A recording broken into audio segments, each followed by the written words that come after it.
Soul is guts, it's heart, I guess. That sounds so cheesy, but it's true. You know, it's something that controls you, definitely. It's something you can't ignore. I'd say to sing soul, I think you have to have grit. You have to be able to see through people's shit sometimes. You have to be able to see through the world. You have to be able to be withdrawn sometimes. And you have to be able to be your own best friend as well. It's important, as well as your own worst enemy.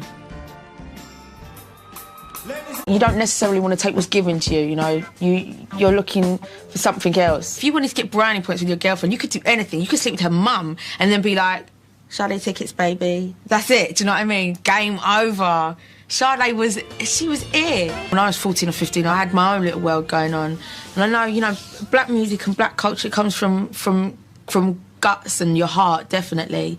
So if you're at that age and you're looking for something to connect to emotionally, it's there, it's all there. I can't imagine England without black culture or black music. You know, it's what I've grown up with and it's all I know, you know, it's in my blood. I just can't, it would be a very bleak place without black culture and music. I think I'm an anachronism. I think I should have been born, you know, 30, 35 years ago, you know. I should be in the same generation as, or the same age group as, you know, Omar and Misha.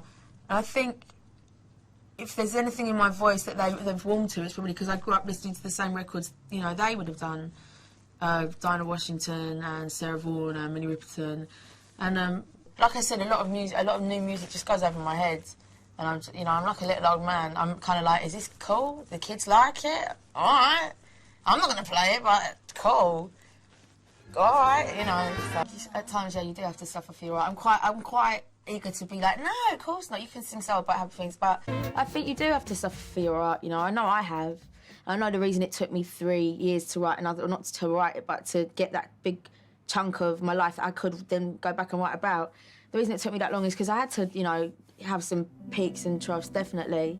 I mean, when my boyfriend says to me, you're addicted to heartache, I'm like, that's nice. What's coming around the court? Like, what are you about to do to me? Me and Mr. Jones is about, I used to go out with this fella for, like, we were on and off good 6 or 7 years, you know, we were really good friends. And because he worked for a record company, whatever gigs I couldn't get into, I'd be like, yeah, gee, let's go. I remember Slick Rick was playing at the Jazz, and I was just like, Slick Rick? And I rang him up, Slick Rick, come on. And he never got back to me.